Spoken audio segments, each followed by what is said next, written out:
Mayank office की meeting में था, तभी उसके मोबाइल पर मैसेज का बीप बजा। मीटिंग खत्म होते ही मयंक ने अपनी पत्नी तानी को फोन लगाया। तुमने अभी 10,000 की ऑनलाइन शॉपिंग की है क्या? हाँ, तुम्हें बताया तो था, तानी बोली। लेकिन 10,000 की शॉपिंग? हाँ, तो दिवाली साल में एक बार ही आती है, और फिर मैं अपने लिए कहाँ कुछ खरीद रही हूँ। ये सब तो तुम्हारे ही रिश्तेदारों को देने के लिए मंगवाया है, और फिर सोसाइटी में स्टैंडर्ड भी तो मेंटेन करना पड़ता है। अच्छा अच्छा, ठीक है। अरे सुनो, जल्दी आ जाना, आज दिवाली की पूरी शॉपिंग कर लेंगे, तानी बोली। अभी भी कुछ बाकी है क्या? बाकी? अभी लिया ही क्या है? अच्छा ठीक है, माँ से भी पूछ लेना, उन्हें कुछ चाहिए हो तो, मयंक बोला। माँ को? अब माँ को इस उम्र में क्या ही चाहिए, बेटे बहू के घर में सुख सुविधा के साथ रह रही है, और क्या चाहिए उन्हें। तानी की बात सुनकर मयंक भी सिर्फ हाँ वो तो है कहकर चुप हो गया। तभी मयंक के कैबिन में उसका चपरासी बबलू आया। सर, आधे दिन की छुट्टी मिल सकती है? क्यों, क्या काम आ गया? वो सर, दिवाली की शॉपिंग करनी है। शॉपिंग? तो तुम्हारी पत्नी ने भी लंबी लिस्ट बना ली है तुम्हारी जेब ढीली कराने के लिए, मयंक हंसते हुए बोला। पत्नी? नहीं सर। हाँ सर। बबलू को हड़बड़ाते देख मयंक हंसने लगा। उसे हंसता देख बबलू सिर खुजाते हुए बोला, बात यह है सर कि पत्नी के लिए नहीं, माँ के लिए, और माँ के साथ शॉपिंग पर जाऊंगा। माँ के साथ? मयंक को आश्चर्य हुआ। माँ क्या करेंगी शॉपिंग पर जाकर? तुम्हारे रहते उन्हें क्या जरूरत है? वो क्या है सर, शॉपिंग तो एक बहाना है, क्योंकि मुझे पता है कि माँ अपने लिए कुछ भी नहीं खरीदेंगी, लेकिन जब माँ मेरे लिए कुछ भी देखती है या पसंद करती है तो उनके चेहरे पर जो खुशी होती है, मुझे वो देखनी है।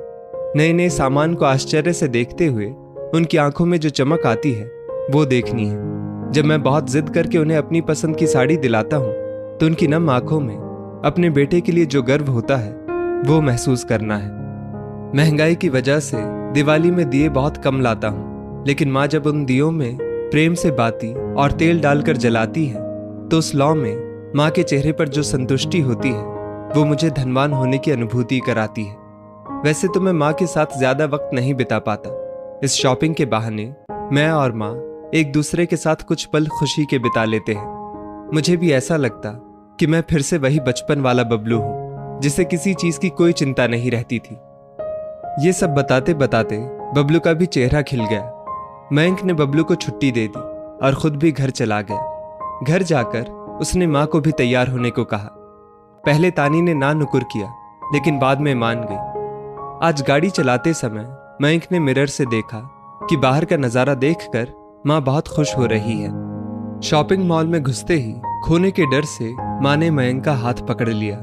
मयंक ने भी आज माँ का हाथ ऐसे पकड़ा जैसे बरसों बाद माँ मिली है, और फिर एस्केलेटर पर चढ़ते हुए माँ ने कसकर उसकी बाह पकड़ ली।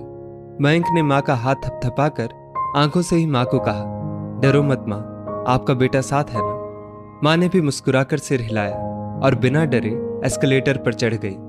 माँ उसे सबसे पहले मेंस वेयर में ले गई और ढूंढ ढूंढ कर उसके लिए कपड़े पसंद करने लगी। फिर तानी के लिए भी कपड़े पसंद किए। पहले तानी को लगा कि माँ गंवारों जैसे कपड़े पसंद करेंगी, लेकिन जब उन्होंने तानी के लिए गाउन पसंद किया तो तानी भी उनकी पसंद की दाद देने लगी। फिर तो तानी और माँ ने खूब शॉपिंग की और अपनी पसंद का सामान मयंक और तानी को खरीदते देख उनकी आंखों में खुशी और चेहरे पर मुस्कान थी। मयंक को याद आया, ठीक ऐसी ही खुशी माँ के चेहरे पर तब देखी थी जब पापा शॉपिंग कराने ले जाते थे। मिट्टी के रंग बिरंगे अलग अलग डिजाइन के दिए और रंगोली कलर देख माँ छोटे बच्चे जैसी खुश हो गई और तानी को बताने लगी कि कैसे वो दिवाली पर अपने आंगन में बड़ी सी रंगोली डालती थी और दियों से पूरा घर सजाती थी, और ये मयंक अपने पापा के साथ पूरी रात दियों में तेल डालता रहता था। क्यों मयंक, याद है या ओहदे के साथ सब भूल गया? माँ के इस सवाल पर मयंक ने मुस्कुराकर कहा, नहीं माँ, मैं कुछ नहीं भूला हूं, और अगर कुछ भूल भी गया तो आप हो ना मेरे पास सब याद दिलाने के लिए। माँ, तानी, आप दोनों शॉपिंग करो, मैं एक फोन करके आता हूं। मयंक शॉप के बाहर आया और बबलू को फोन किया। Hello Bablu, thank you. Thank you? क्यों सर, आप मुझे क्यों थैंक यू बोल रहे हैं? मैंने क्या किया?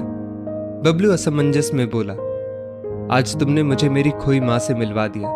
मैं भी माँ के साथ शॉपिंग पर आया हूँ। घर पर सब सुख सुविधा होते हुए भी माँ के चेहरे पर उदासी रहती थी, लेकिन आज जब मैं उनके साथ हूँ तो उनके चेहरे की मुस्कान भी कितनी निश्चल लग रही है। तुमने सच कहा था, माँ को अपने बच्चों से कुछ नहीं चाहिए होता, उन्हें तो बस हमारा एक पल फुर्सत का चाहिए। Thank you once again Bablu.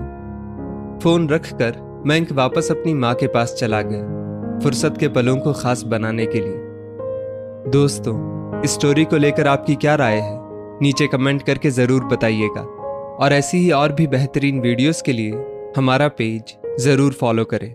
धन्यवाद।